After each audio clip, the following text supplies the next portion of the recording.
صدر ٹرمپ کے رد عمل سے ثابت ہو گیا امریکی امن منصوبہ دھوکہ ہے۔ استعماری سرغنہ افغانستان میں بچھائے گئے اپنے ہی جال میں پھنستا جا رہا ہے، جس نے اگلے ہی دن معاہدے کو سبوتاژ کرنے کے لیے کام شروع کر دیا۔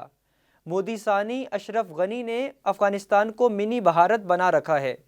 سوال یہ ہے کہ پاکستان مخالف قوتیں اس معاہدے کو ثابت قدم رہنے دیں گی؟ قائد ملت جعفریہ کے محفل تقویٰ سے خطاب کی تفصیل جانتے ہیں اجمل حسن نقوی کی اس رپورٹ میں۔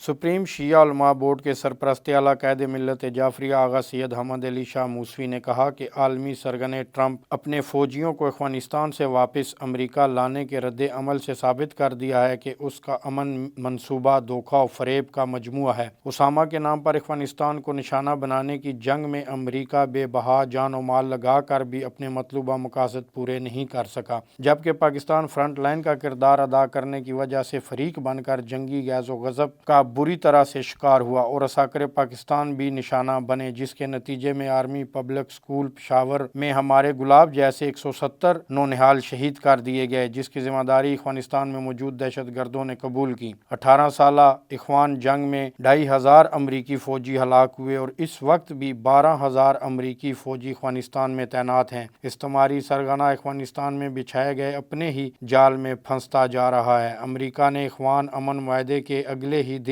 اسے سبوتاژ کرنے کے لیے کام شروع کر دیا، حالانکہ اس معاہدے پر عمل کروانا اس کی ذمہ داری ہے۔ پاکستان کا کردار قابل تحسین ہے، جبکہ اخوان صدر اشرف غنی نے مودی ثانی کے طور پر افغانستان کو منی بھارت بنا رکھا ہے۔ اس وقت سب سے بڑا سوال یہ ہے کہ کیا پاکستان مخالف قوتیں اس معاہدے کو ثابت قدم رہنے دیں گی؟ حضرت امام تقی جواد بخشش کرنے والوں کے سردار اور صداقت و کرامت کے امام ہیں، جنہوں نے عظیم ترین الہی پیغام رسانی کو عروج بخشا اور اپنے طیب و طاہر اجداد کی تاسیح میں بے بہا مساعی جمیلہ اور مجاہدات سے آزادی و حریت کا آفاقی پیغام نہایت دیانت و امانت کے ساتھ عالم بشریت کے سپرد کر گئے۔ ان خیالات کا اظہار انہوں نے عالمی عشرہ اجر رسالت کے اختتام پر ولادت پرنور حضرت تقی الجواد کے موقع پر محفل تقویٰ سے خطاب کرتے ہوئے کیا۔ اس موقع پر انہوں نے جشن مولود کعبہ کی مناسبت سے 11 تا 13 رجب المرجب عالمگیر سہ روزہ جشن مرتضوی منانے کا بھی اعلان کیا۔ آقا موسوی نے بار بار کرایا کہ علامہ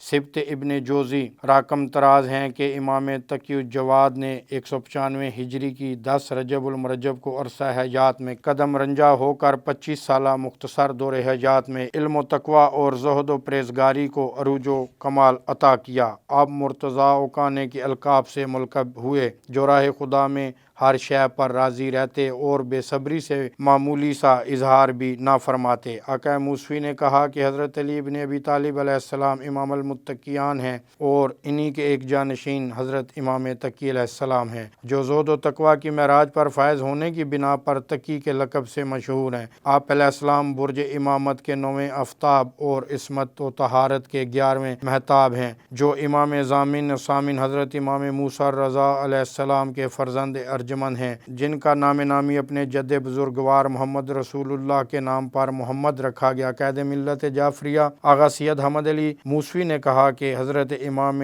تقی علیہ السلام کی پاکیزہ سیرت کی عملی پیروی دنیا و آخرت میں فلاح و سعادت کی ضمانت ہے۔ انہوں نے مسلم امہ پر زور دیا کہ وہ مصائب و آلام کے خاتمے اور باطل قوتوں کا ڈٹ کر مقابلہ کرنے کے لیے عملی اتحاد و یکجہتی کا مظاہرہ کرتے ہوئے سیسہ پلائی ہوئی دیوار بن جائیں۔